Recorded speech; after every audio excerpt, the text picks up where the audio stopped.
and then yes. It was totally black screen for a second. Oh, like, oh my God. Hello. So, oh well. And I watched them both move off. yeah, they both run away. They're like, the camera's on, let's go. It's typical. Let's hit the water hole. That's like what happens every time I see something for a moment and I pull up the camera and they're like, what? I'm like, no, stop. Just do. I know. Keep going. Keep rolling. I know. We're rolling. I'm constantly laughing because that stuff happens so and you often. never catch it because they're too clever. They are. They're really clever. I know.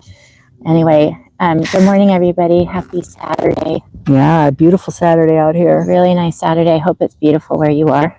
Wherever you guys warm, are. Wherever you are. Yeah. We're supposed to have some heat coming this next week. Yep. So I think I'm going to break out the popsicles for the horses. They're all wearing their winter coat. I know, they're going to get hot. And every afternoon I go to feed, they're just sweating. Yeah. You poor things, and they got all this tough hair that collects here from the sweat and the dirt. And I'm just like, okay, we're not worried so much about the aesthetics as long as we're feeling well and we're not colicking and we're doing good and we're drinking water. Yeah. That to me is so most important for sure. I know mine go through a lot of water, but it's a small trough. I do that on purpose so that I can look every day, and it's way low. It's like perfect. Yeah, and you can clean it and not waste so much water. Yeah, it works really well. They stand there and look at me like, okay, we're waiting. Could you clean this place? It's so cute how they communicate with their face and every little. Yeah, you know, I love that about horses, because they are very expressive. One time I left the hose running and the food was over here and Raven kept standing over there and I'm like, what are you doing standing over there? I walked over, it's like, oh, I left the hose on, thank you. I turn it off and then she comes over and eats. It's like, oh, that was nice of you. Oh my God. She's all, I am the hose monitor. Yeah. And you have not done your job, lady. Well, look who's here. Hi, Robyn. Hi, Robyn. You're so cute, honey. Wanna come say hello? You want a carrot? Hi. Do you want some mushroom coffee, girl? So we did want to have like a little more interaction with the horses today. Hi. They're eating, and these girls are both, Robyn's actually been more receptive, is that correct? Wait, she came around a lot faster and had a lot less concern.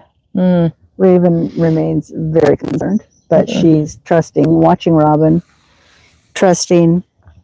I could touch Robyn first and her face, and then she figured out that I give good butt scratches and withers, and so she enjoys all of that, and I could see Raven taking notes, and now Raven will come to the fence and take grass out of my hand, and before that it was just stay away from me. Yeah. So that's really good progress, and I always make sure to pretty much ignore her and give her space unless she really is zoning in on my eyes, and then I'll kind of look down, but I'll be directing my conversation to her. And she's very receptive of that, very communicative. Pretty girl. That's lovely. I know, she's so cute. She'll move over, Robyn. Yeah, Raven definitely is the one who pushes off. Batgirl and Robyn. It's kind of cute. She looks like a bat.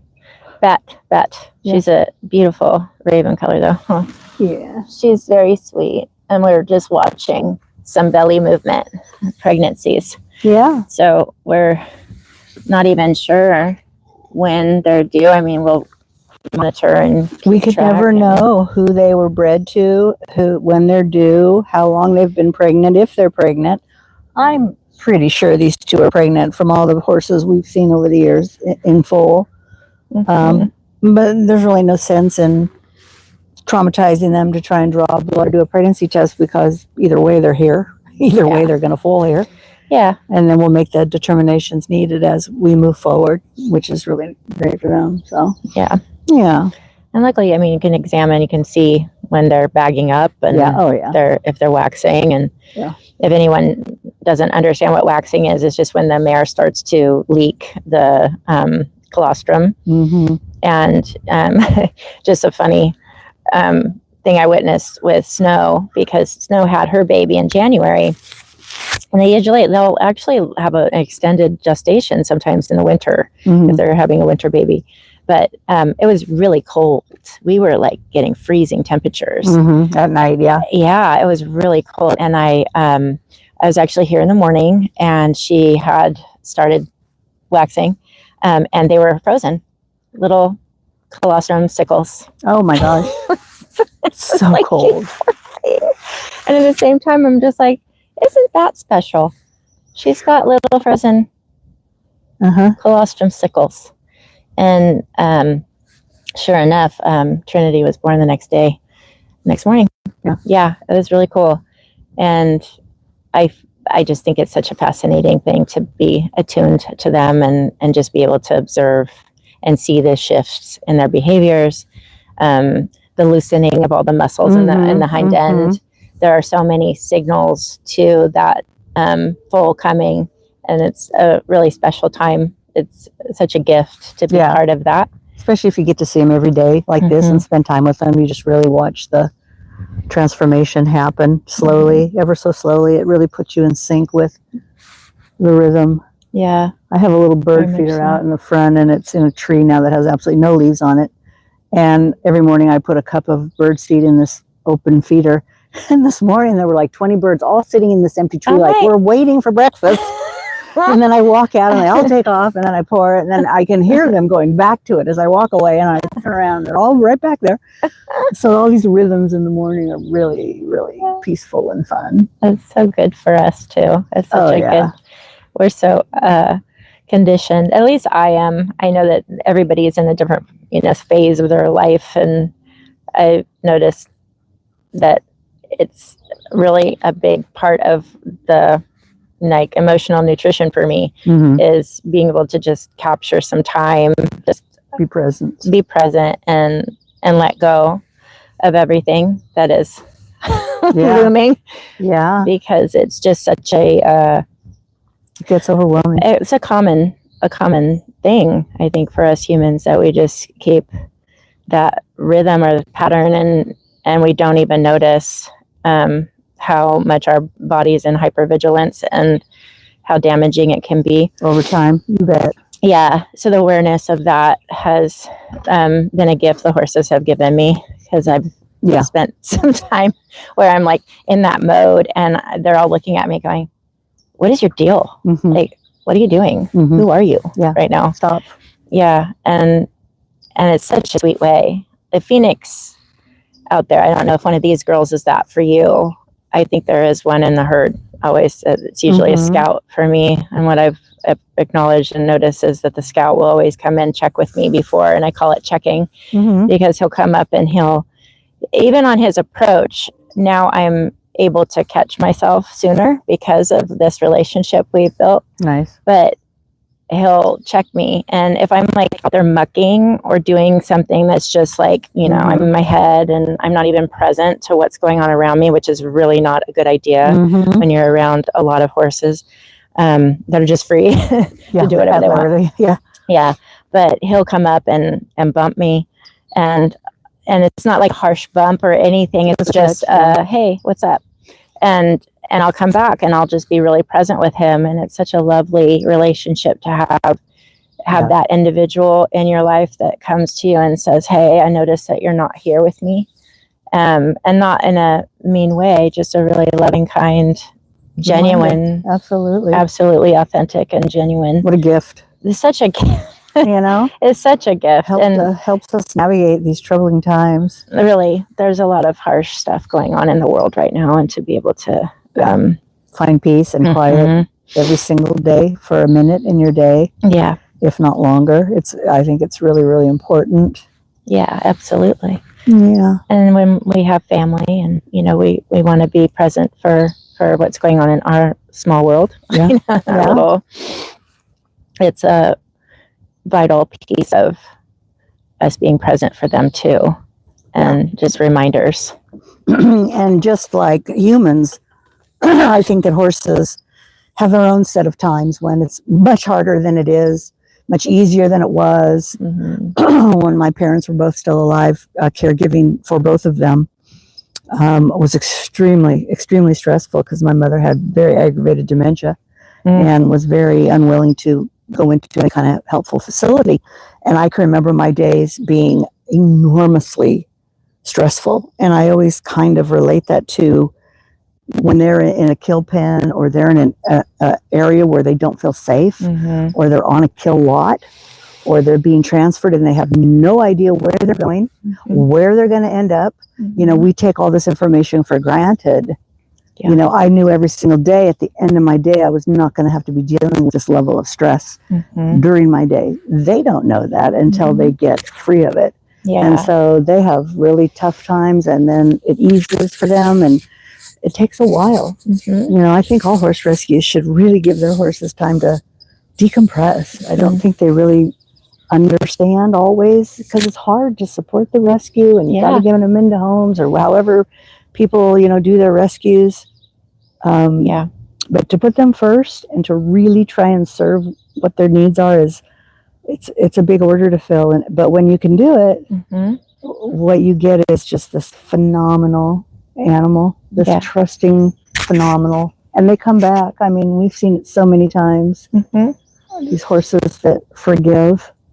It's just amazing to me. Oh, it's really inspiring. It's absolutely, like, it reminds me all the time of, like, if they can forgive right, the trespassers, that we can do the same, and to really, you know, inventory the amount of resentments that we can hold as humans, and the fact that it's not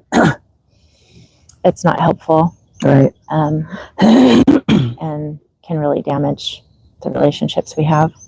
I find that that's, you know, one thing about just what you're saying about the decompression time, that over the years I've recognized that just simply allowing them to be has been enormous, and the health issues they present upon entering, that many of them just completely just fade. They just fade. The health issues go away. The health issues do, and that there's healing of, like, any wounds that they come in with. It's just really rapid. And sometimes I hear from the vet when they arrive, I don't know if this is going to heal. You're going to have to, you know, you're going to have to progressively, like, really be aggressive at the treatment. And when I'm noticing that the treatment has become a really challenging thing for them to accept, the ways that we can, you know, promote that experience to be less stressful for them, because the stress can also hinder the healing process. So it's just those details of recognizing when the horse is not receiving it well, how we can come up with creative ways of doing that. So, like, for instance, Allie, they came in with those horrific. So Allie is this little baby, and she came in with her mama, named her Winona. And she came in with 3 puncture wounds to the shoulder that were 4 inches deep. Were so intense. I know. I mean, I would have to, it was awful. And then the leg. So her hind leg had the severe flesh removed from the leg. It was 1 millimeter from the tendons. She was really lucky. But the treatment was really challenging, especially for a little one that didn't know us. And she had already been through such hell on the auction lot. And that's where she actually sustained the injuries. Didn't she come from the Topopanish up there? Yes. Well, we weren't really sure, actually. I think that there was some talk of that, and that in the transferring and them landing at this auction lot, that they were in a holding area. That's where she got hurt. Yeah, and the story was she was caught in some wire fencing that was brand new and just put up, and somehow she got trapped. I don't know how the puncture wounds happened. All I knew is it was really challenging to help her. And so those were the creative measures, were just really working with her to help her feel safe, to allow us to work with painful injuries. She's an amazing horse now. She's incredible. And her mom, I mean, they're still together. They're with Wrigley. We have Winona and Allie and Wrigley, and we have David and Layla. I think David has a new name now, but I still call him David. Yeah, Lakota. Yeah, and Rose is there. Rose was our very first rescue. With Cinnamon Jim, who is Willow's baby. Yep. Yeah, it's all we're all like, yeah, and they're all in Petaluma, and they're absolutely amazing. Yeah. Queens Lane Sanctuary, they are now called. So check them out because they do have a lot of our horses, and they're wonderful. They are happy, and they've got a really lovely space. Oh yeah, Megan does a great job. Incredible, great job up there. Incredible. And beautiful ranch, lots of space.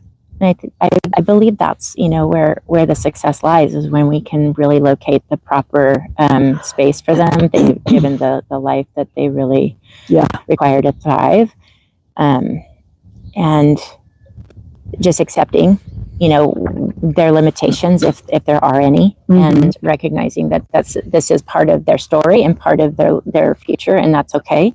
That they're still living a really, really good life, whether they're rideable or not, it doesn't matter.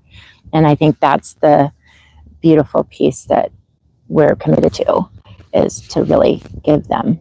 Yeah, that's the goal. What they're sharing with us is important to them. Yeah. But that was an interesting experience. My daughters, both my daughters helping at the time out here, and I wish we had caught it on camera, actually, because it was actually quite comical. Probably not for Allie so much, but it was for me, because I was falling on my ass all the time and trying to keep because I didn't really want to halter her and have the halter be associated to this treatment. So it was all free. Yeah. And we were in a stall, a long paddock, so she could really move away from us if she needed to. It's just me falling down on my ass and stuff, and getting right back up and just being like, this is part of it, and this is what I'm showing her, is it's okay, and I get it, and thank you for letting me know that doesn't work, and that I can find another way. And so wrapping that leg and treating the shoulder was probably the hardest piece for her. The leg wasn't as bad, I bet, but that shoulder injury was really intense, and having to flesh it consistently, and there's really no way to wrap it. You can't wrap that area of the shoulder. So it was really like I could cry, because it just makes me so happy that she's thriving and she's moving beautifully. There's nothing that really hindered her. She's a stocky girl too. She's massive. She's definitely a sport horse of some kind. She got drafted in her or something, because she's thick. And that's common. Like, apparently there's a lot of, studs that get released out there in the wild, and they will breed. And then they've, so the Mustangs have become, a very big mixture of breeds. Yeah. And when we see them and they're here when they're little, we can see that their bones are bigger. Like, I saw her hocks were massive. I'm like she's big, like big, poor mama. Yeah. She's going to be a big girl. Fool her.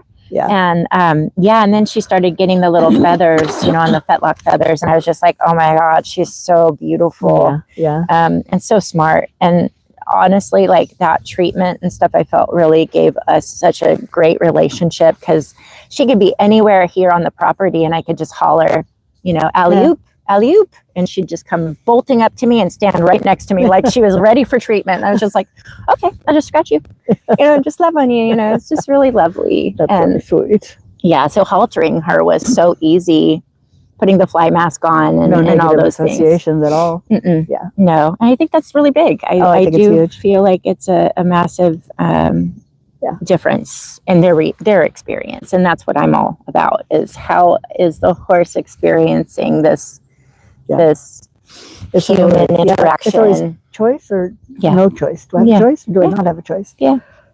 Most of the time they don't have a choice, and so that's what we try and do differently. Yeah, and I think that it makes a difference. It really does, and our foals are definitely they're sweet.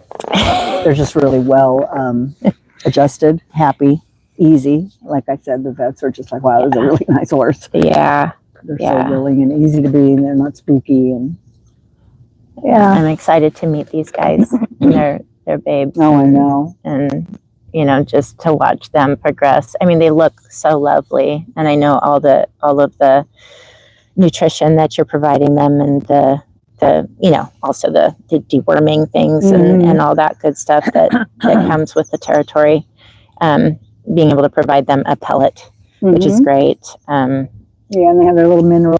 Raven loves that mineral, that pink Himalayan. Yeah, the Himalayan salt. Yeah, she loves that. She's on that every day. I saw her over here licking the mat one day, and I went, "Oh, I got to go get a mineral for her."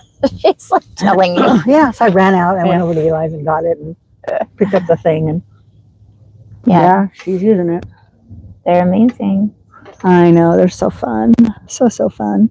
So I have made a lot of progress with Robyn, and it quickly exceeds my expertise in how to gently correct. And I was going to walk over there with a piece of carrot and show you how pushy she gets with me. Yeah. And then maybe you can make suggestions. Cool. Or narrate for people watching. She has realized that I give really good butt scratches, and so now she's swinging her rear end around, and I kind of like, okay, well, that's really not something I'm very good at handling.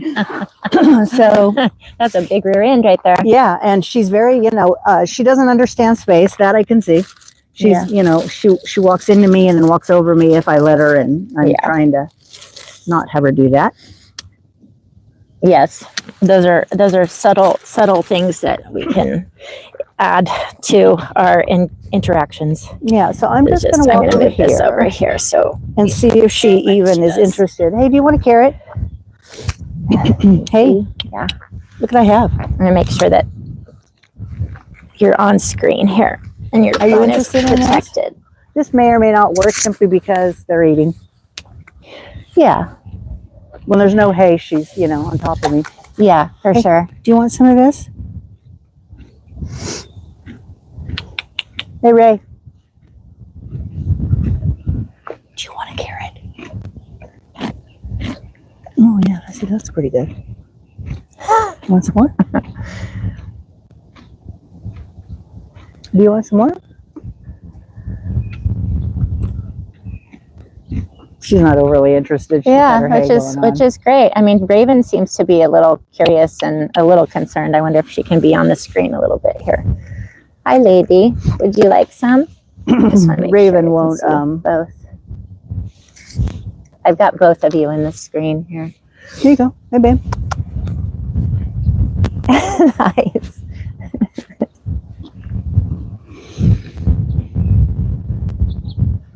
Ray, you want a carrot? Come here, girl. No. It's all about the hay. Oh, well, that wasn't very nice. And this is, you know, I think this is what can become very uncomfortable for some when you're working with horses that are not real comfortable. And I'm trying to position myself so she doesn't feel trapped or enclosed, see, she moved you know? She's like, nah, too much stress for me. Yeah, and that's okay. She can go potty and do her thing. And this is a very important thing, even though she's not ripping and running around, she's still moving off and she's having a loose stool. Yeah. Telling us that she's stressed. Yeah. And respecting that is so important. You do such a good job. Hi, you. So I'm going to push you into her. I'm going to push Robyn you off. into her. So I've got you as a barrier. Hi. I'm going to let you be, okay? Yeah, you're a good girl. Yeah, you're a nice girl.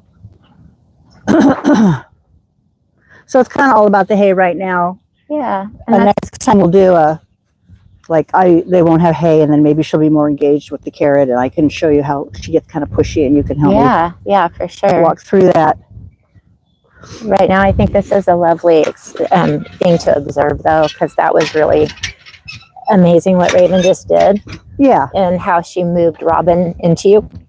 Yep. I knew that's what she was going to do, too, just because that's her And you can come around and then move her off and take the bigger pile of hay. And Yeah. Robyn always acquiesces. She's always like, whatever you need, I'll move off. That's not a problem. It'd be interesting to see like more horses here and the dynamic that how that would shift for Raven potentially.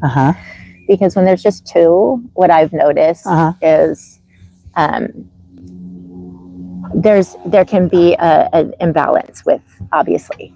And I'm saying obviously because we're familiar with a larger herd dynamic. Right. And when you have two individuals, if one is not a leader, one is a dominant, then you have a little more off balance you'll see in their interactions, like I think you're seeing here. Yeah. Where if Raven had more of another dominant or leader, she could relax a little bit. Gotcha. Because what I've noticed is when a dominant doesn't have a lead mare, they have a little more behavioral issues, and they get a little more corrective because, and it's like their fear of not having that balancing individual. Right. I have to do this because there's nobody to do it, and that creates a stress for her. Yeah, and I've seen that with the companions that are just two, and let's say one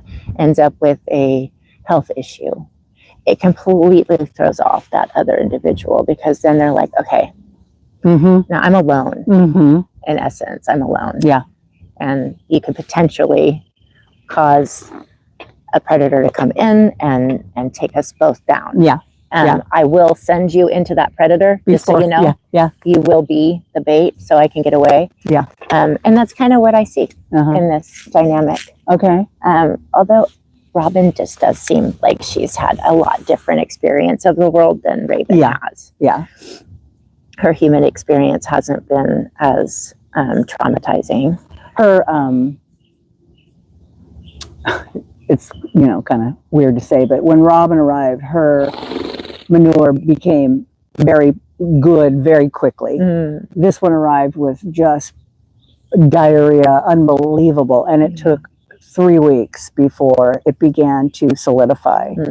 And I have seen now where she has had really healthy poops. Yeah. But even just coming out here, as you saw sitting here, it immediately is a small stressor for her. Like, okay, this has happened before, but the big but. Yeah. I'm not sure. Am I unsafe here? Am I okay? And she's probably had a much more horrific experience with humans. Who knows? Yeah. We never know. We don't know.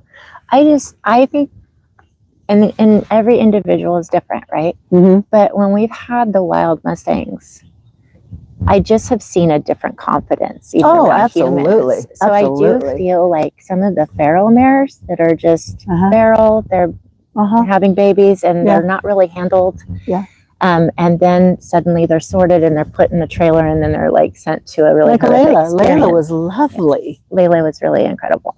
She is incredible. She's an amazing horse. Yeah. And she came right in off the plains, It's so different than a domestic horse that has been bred and mistreated, even though the treatment may be given with the person thinking they're doing a good job. Oh, yeah. Yeah, for sure. So, I do. What do you see? What is it? Probably deer. It is. A little deer wagging its tail. Where? It's just beyond there's a really pretty, silver dollar tree, whatever that is. I used to call them silver dollars when I was a kid. And then the eucalyptus was the paper trees because we peel it off and write on the my God, how cute. Yeah, it's funny. It stuck with me. Look at Raven. She's on high alert. Yeah, which is so good. The freeze response. She's in a freeze response. You can see her nostrils just barely moving. Yeah. She's not moving a muscle. Oh, she's okay. Just flicking the tail a little bit. Getting a better look. Get that body blinking. Okay, she's like, okay, examining. Good job. Back to the chewing. Lowering her head. It's such a cool thing just to observe their natural behaviors and give us an idea of the level of their sensitivity, how we might be able to conduct ourselves around them. And I just feel like it's such a huge responsibility. Yeah. If we're really wanting to honor them. Yeah. If that's what our goal is, then I think there's a lot of details that we must train ourselves and educate ourselves and be observant and be able to kind of increase our intelligence to what their intelligence is. And it's a whole new way of doing horse, you know? Yeah. I mean, for years and years, centuries, these guys have been tools. They've been in service to man, and they have done a fantastic job, and they do and serve wonderfully and do what we ask. But there's a whole nother being in there that oftentimes is never ever acknowledged before they pass. Ever. Yeah. And so it's just nice to get to try and develop the better way, the kinder way. Makes better partnerships, better riding horses, better, happier horses when we honor who they are and what they really need. It reminds me of like the concept of, you know, you don't give up before the miracle, that kind of saying. Mm-hmm. And I hear it, you know, in the rooms. I'm, you know, a grateful recovering alcoholic. 17 years now, and really grateful to the herd. I feel like they're some of my AA support. I bet they really are. And there's moments doing this differently where my body gets into a frame of I want it to go a certain way, and I'm just so holding that agenda and that goal-oriented thinking because it's so built in. It's just, I don't know, it's part of our nature, or it's part of the conditioning. I don't know. I know. All I know is that every time I have felt uncomfortable like that, and I acknowledge it and let it go and just be in acceptance of what's going on, the miracles come. And that's what I think you experience out here with them, from what you're sharing with me and the experiences you've had with Raven. One day you're like, oh my gosh, I don't think she's going to come around. And, you know, what am I going to do for this girl's future, just to make sure that you're honoring her in the best possible way. And then she's at the paneling and wanting food from your hand. Like, it's so incredibly. And touching. I mean, I had no food after a few apple slices. Yeah. And she stayed. And she smelled my hands, and then I touched her muzzle. She didn't back away. I was on the other side of the fence. She could move off at any time. Yeah. And I went all the way up the side of her face, and I touched the top. So beautiful. And she wanted it. She was looking right at me like I wanted to know what you were doing with her. Oh, very cool. Yeah, she did not move off, and I was just stunned. It was like, oh my God. You know, and that the paneling makes for a really good protective measure for them. Yeah. You know, I think it's a really empowering piece that if we do operate and do things on that other side, that we can actually give them a sense of security to help them open up a little bit. Right. And every day's different. You know, like one day she's doing that, and then the other's like, screw you, and she's running off. Well, I got up the next morning thinking, okay, we're just going to do this again. And she looked at me like, no, we're not. She didn't come to the fence line. I was like, just throw the carrots out here. I'm not interested in looking at you. I'm like, oh, okay, well, let me just take myself down a couple notches. Oh my God, I know. I just, you know, we get excited. I know, it's so fun. Yeah, I do. I know that excitement can register with them as like, okay, you're kind of repulsive right now. Like your energy is really not. You're overwhelming. Go away. Trying to eat my hay. You have really weird morning breath, and I don't like what you ate last night. I don't know. It's just not right for me right now. That's funny. I taught her how to eat an apple out of my hand, and at first she was just like, give me the whole thing. And I was holding it going, no, bite. And I could see her looking at me like, what are you, give me the apple. And then finally she went, and it broke in half. And she was like, you could just see her eyes like, oh, I get it. Oh, I can. And she ate it, and then she came back for the rest. And now every time I bring her an apple, right away. I got this. So I can do this. It's so awesome. So proud of herself. Yeah. Well, and who knows how often she had to, you know, grab and run, right? Yeah. There's, the tag, you know, tag would do that initially. Oh, really? Mm-hmm. Yeah, and I mean, it was just bizarre to me because I'm like, what are you doing? I would just be on the other side of the fence too, and I would bring out the hose and I would start to, run the water, and he'd just, bolt and like be so big about everything. And I'm like, I'll just be over here filling the tank. You can come back over if you want. Never really giving him much, attention at that point because I obviously was too much with the hose and stuff.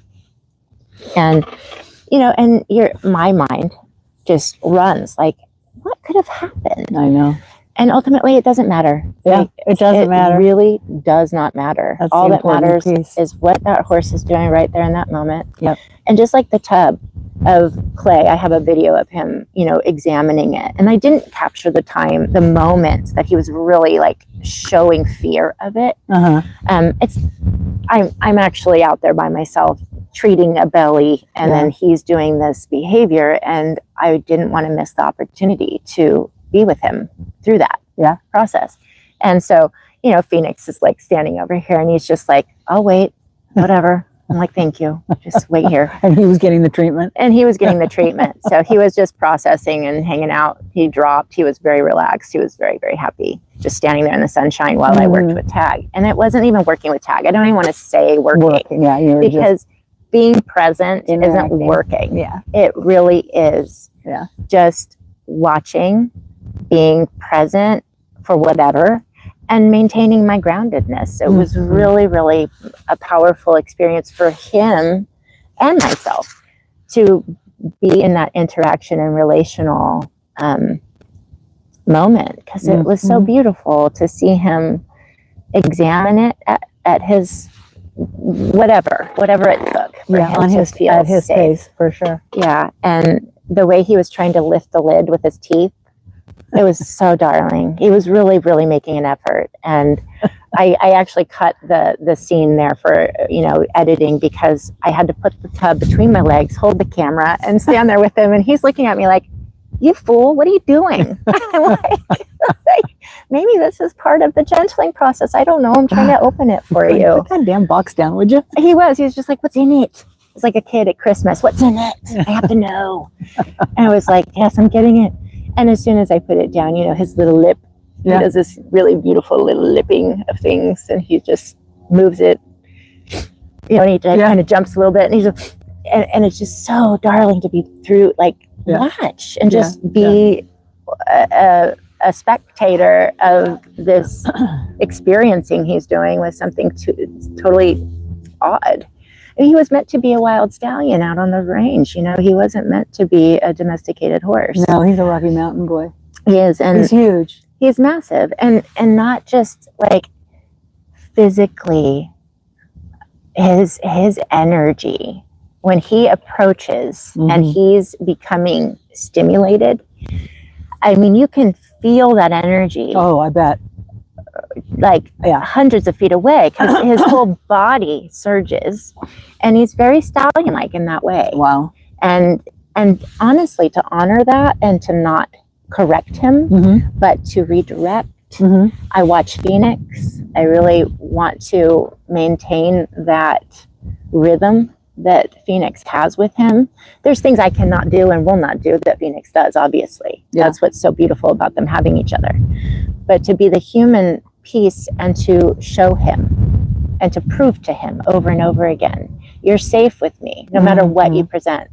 Your behavior is information for me to just acknowledge. It's not for me to change, fix, redirect, reorganize. I just want you to be able to express it. That's so huge. That's it in a nutshell right there. Yeah. That's it in a nutshell. It's like if more people could just really understand that it's exactly what horses need. And I reiterate over and over and over, it's not about letting them just do whatever they want all the time and get away with it and whatever. No, and yes, you can still ride, and yes, you can still get them under saddle, and there's a million things that you can still do, but there's just a better way to do it. And the more understanding that you can acquire and the more grounded and present that you can learn to become, the faster those lessons are going to arrive. It's very important. Super important. It is important. I just think they're such incredible teachers. Mm-hmm. I think that as a human, we come into things and we've had like, you know, generationally, we've had like a certain image of the horse and what they're here for and their purpose. And their purpose. Absolutely. And I was like that. Oh, I was trained that way. I was not trained to, I was trained to understand them for sure. And I wasn't given the privilege of riding until I understood how to do every piece of the care. I had to know how to do the care and how they thought and how they worked. And that was really a beautiful gift. Susan Smythe, she was my teacher. Love that woman. She was just such an incredible mentor. And at that time, you know, we were at our own little space. So there really wasn't the boarding facility dynamic there. And as I grew older, I understood that. Like, I was very hurt when we had to move off that property. And I wasn't aware of why I would be hurt, right? I didn't know when we were moving that I was moving into a completely different dynamic as a little kid, you know, 7, 8 years old. And I was just excited because I was remaining excited because I was living my dream, you know? And when I was hit with the reality of the judgments and the particular demographic, I don't know if I should say that, or like the particular culture at the barn. Culture was absolutely a great word. There was just a lot of criticism of my gentle way. You've suffered from that ever since I've met you. People were laughing at what you would do, and now they're like touting it and selling it and proclaiming it as their discovery. And it's really hard to take your ego out of it and continue to serve the horse. But at some point, you know, I look at you and I think, why are these people, you know, they used to laugh and look at you. I know. Like you're nuts. Oh, and they tell me to my face. Yeah. They'd just tell me to my face and I would just sob. I would not know. I mean, there's always that feeling of wanting to be accepted and loved, right? There's always that. Yeah. And when you're submerged into an environment that is completely hostile because there's so much judgment and comparison, and I would get my boots from Goodwill, right? That's all I could afford.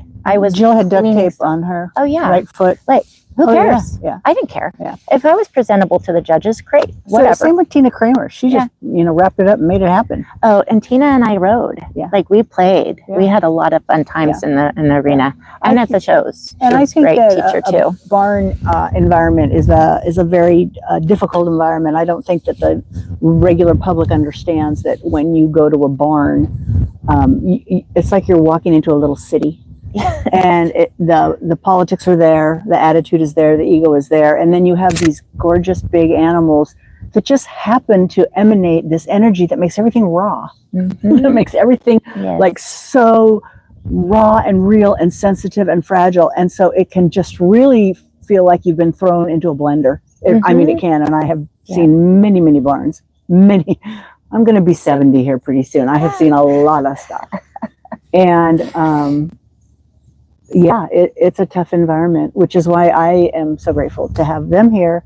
I don't have to answer to anybody. They're totally at peace. I have no neighbors, cows, far away neighbor. Oh, did you get pushed off? And so it's perfect, you know, and you know, God bless for getting to do this. But the barns are not an easy task. I don't care if you're Western, I don't care if you're English, I don't care if you're dressage, hunter, jumper. Where are you guys going? Something's up there. I think that maybe they're on the move or the wind's blowing some, but I have ravens. The deer come through or the turkeys, although the turkeys don't really bother them. The turkeys are hilarious. I love the turkeys. They go right underneath their legs and they don't even care. They don't. You know, I remember CJ. he didn't have any foals with him at the time when he was playing with Rose. Rose and I put them together because he was missing his mama. Willow was adopted at the time. And he would play with the turkeys. The turkeys were so terrified. And he was just so excited. He was just like, playmates. Oh my God, play with me. Oh, good God, honey. Oh, wow. All righty. just let it all go, honey. She's stretching that back. I know. Like, poor baby. She's like, no, I'm good. She is doing really well with us facing her, and kind of not. Yeah, I mean, she's. It was more of the whatever wildlife was up there that seemed to be triggering her. But just in case, we'll face this way. Right? Give her a little break. Yeah. Deer will come through. And all will be well. She'll recognize that they are just as afraid of her as she is of them. But I recall just that intensity of wanting to fit in and yet being completely torn. Yeah. Well, I was torn because I wanted to fit in, but then I hated who they were because they were horrible to their horses. I know. And I thought, oh my God, I can't do this. I don't know how to do this. I know. I was cleaning all the stalls too to pay the board. I'd do anything. Yeah. Right, anything. Right. To just stay. I remember being in a lesson one time, Dina, a long time ago.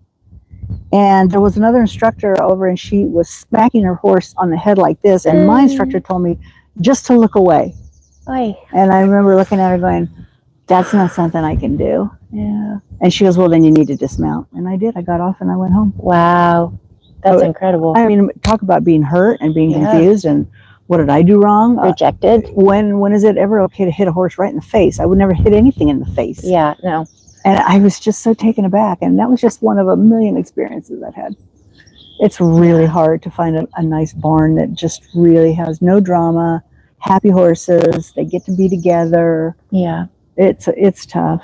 I really feel like that's one of the beautiful gifts that we offer. And that is a reciprocal thing because for me as a child and experiencing that, I feel like I have a resonance with other children that are trying to have access to horses. I know. And they have to pay this fee to go get on a horse that they haven't learned to even saddle or brush or groom or connect with or talk to at or all. Feed or halter or anything. And they get on and the instructor's saying, well, you need to kick with your heels.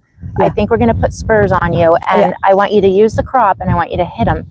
And the one child I'm thinking of that I work with was mortified and frozen like a horse would be. Yeah. Just frozen. Yeah. Going, I can't do that. And if that's required of me, I can't be with horses. Yeah. It was awful for her to have that experience, but then to recognize she actually had an opportunity here to be with the foals, to be her sensitive self, to be honored in that as we do the horses, and to have that be something she could actually experience and attune to, because she was actually attuning to their sensitivity. Absolutely. And was not understanding, like, why do you have to be so harsh with them? And so harsh right away. I mean, God, you know? Well, and you hear the words dull. Yeah. No forward. Yeah. Lazy. Yeah.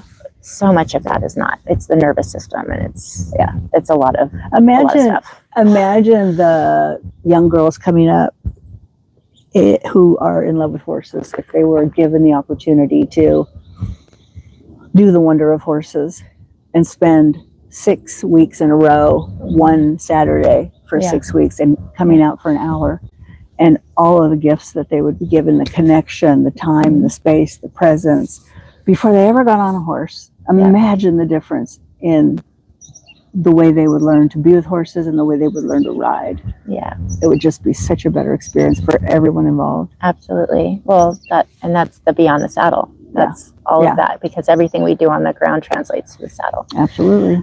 Or bareback or whatever they choose. Because when I was competing and I was experiencing that as a child and not understanding like how I fit in, I didn't feel like I fit in. So I just throw the halter on, a bareback pad, and I'd ride trails by myself with my pony at the time. And we rode all day. And we experienced so many incredible miracles and just beautiful landscapes. I mean, as a child, to have that freedom, and to not have my horse feel confined, contained, put in a certain shape. he was free to move. And I have to tell you, he shaped up way better. I noticed he had some muscle. Like, he didn't have a lot of muscle on his hind end. He was an Arabian. Yeah. He was a Arabian Welsh, so he was smaller, but perfect size for me. And I wanted to do jumping, and he was ideal. He loved to jump, and literally he loved to jump. Like, if we were on a trail and we were like full sprint, he would veer to the right to go over a log. And I'm like, hello, I'm still here. His name Gigi. Oh my God, I had so much fun. And God, if we had GoPro at the time. Imagine. Oh my God, if I had a helmet and a GoPro on. I mean, imagine the stuff that we got to see. And that's not like that anymore because it's all developed now. There's really very few trails that you can ride out here without somebody coming out with a shotgun. Get off my property. When I was a little girl, we used to go up to Garrett Farms in Saratoga and ride. And Mr. Garrett, great-great-grandpa, owned thousands and thousands of acres that he eventually donated to the Mid-Peninsula open space area. And at one time, the bicyclists took the horse people to court to try and get the horses banned from these trails. And of course, the horses were there first. It used to be owned by Mr. Garrett. He donated all the land, and now the bikers were saying, get off. The judge was a good friend of the great-great-grandpa or whatever, and he just kicked the whole thing out of court. Nice. And so the horses had, they stay on the trail, and the bikers are very well reined in. But I can remember going out there and spending the whole day, and I had only one ticket to get to ride. And instead of riding, I would ride the horse up and out of sight, and then I would want to get off and walk because I felt like he was mine. And he was mine. He was my horse. And I'd walk the whole hour. So sweet. So sweet. He'd look at me like, what are you doing? But it was I'm connecting. Yeah, that's what I want to do. I want to just be with you. I don't need to ride you. And then I'd spend the whole rest of the afternoon at the barn getting shooed off of all these horses. Don't feed them, don't touch them, don't pet them, don't look at them. I know. And that is like, that's another piece is like, you go, I've had people say, can we just come out and feed the horses? I just love to have connection. I've loved horses all my life. And instead of, saying, well, it's like, okay, donate a bag of carrots and that'd be awesome. Come on out. And maybe a half hour, but they can't go to a facility and be able to do that. No, and that's what's so special about us. Yeah. And I can guide them and also introduce, because all the horses have this beautiful personality. They're all unique in their own way. Yep.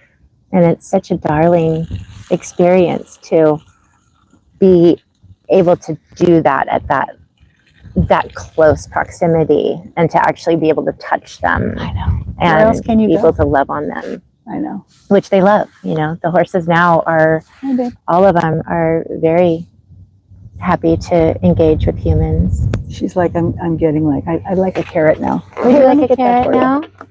I really love your sweet face and muzzle. Isn't she cute? She's darling. I know. I just love her. You want to come over for a carrot, sweetie?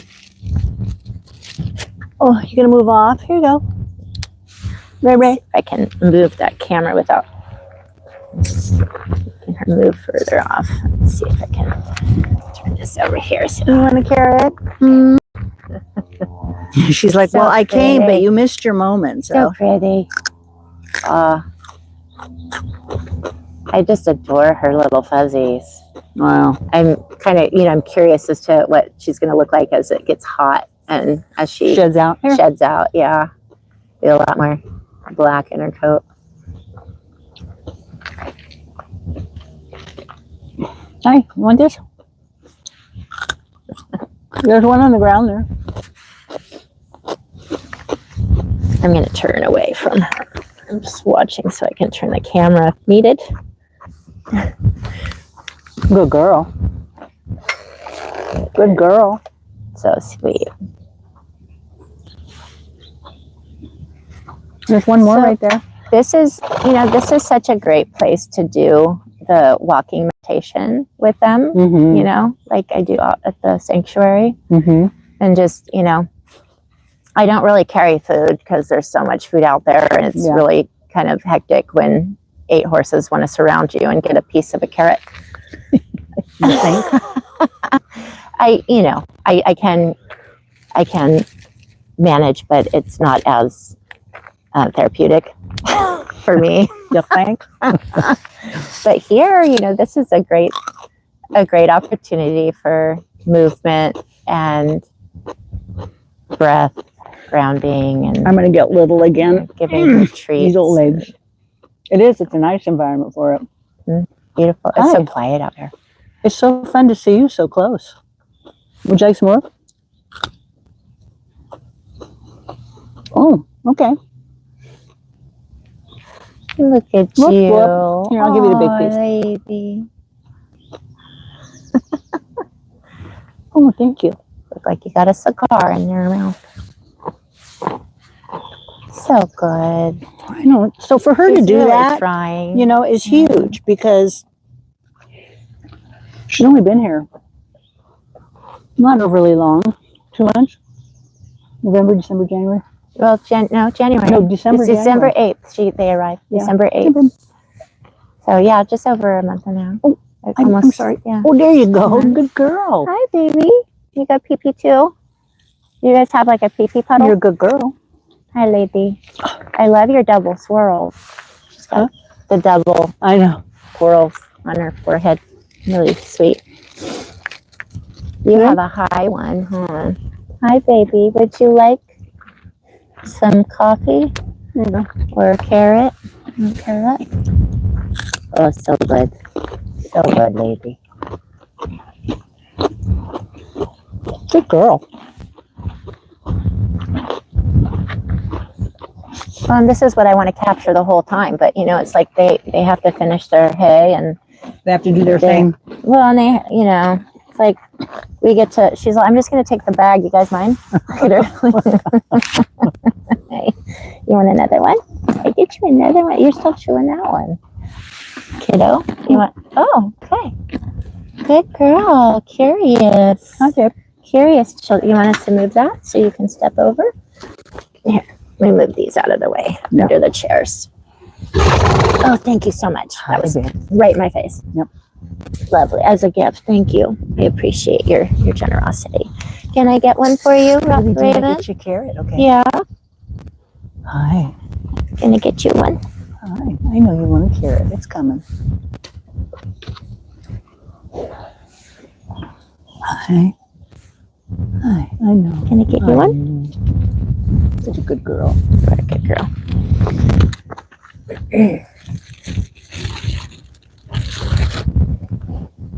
I can always see her measuring whether or not it's worth the fear, you know? Oh, totally. Yeah.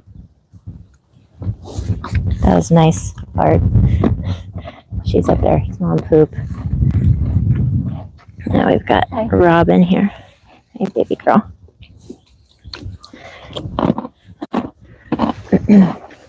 I know we're kind of getting short on time at this point, but I was going to say, do you want to do any of the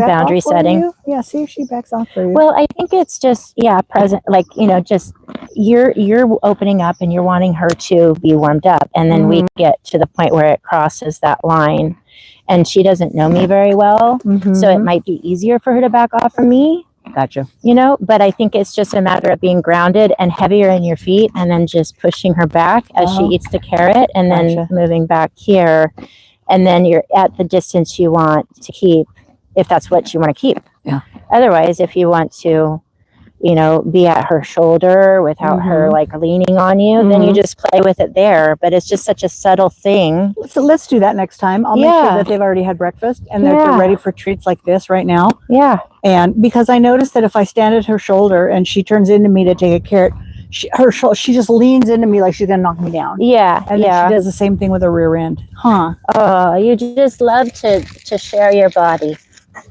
You love to share your body. Yeah. So if we walk, like if she's pooping, so I can't get her to back up yet.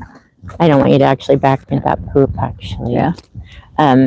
But I kind of just match them, you know, and if they're getting into me, I kind of just move into them, and then I just kind of look at a shoulder and I give energy to that movement, and then I back off. Wow. And then the carrot happens. And then those subtle, like, little dance moves become a really, like, comfortable thing. And then it's not like you're correcting. You're just moving your body like they do with each other. And that energy you're holding in your body shifts and changes. As you know, if you want to be more open, you soften. And you kind of sink backwards because they always go towards what's going away from them. And then, you know, and then you move into them and give a little bit of pressure. And I wait for her to move before I move my foot. And then it's then again just drawing back. So it's like this rock and kind of feeling. It's so subtle and it's super comfortable for them. And it's not like they're feeling like they're, you know, like being kind of pushed around. We don't want to be pushed around while we push them around. It's so funny because we, you know, want them to respect us, but we give them no respect. It doesn't make sense to me. I know, you're so cute. They're animals, but they're incredibly intelligent animals. They're highly attuned to energy. That's your superpower, huh? That's why I just feel so bad for some of the horses that are not being understood. Some of their stress behaviors are looked at as like funny, humorous things, but they're actually really suffering inside. Yeah. Beautiful girl. Beautiful girl. Love you. I know, I don't even know. Right. I think we're gonna end this. Thank you so much for being part of the show today, honey. So beautiful. Yeah. So fun. Yeah, thank you so much, everybody. Thank you. Hello. Sorry, I think somebody was saying hello and I wasn't looking at the screen. Thank you guys so much for hanging out with us, and we hope to see you soon. Say bye, Robyn. Bye, Robyn. Say bye, Robyn.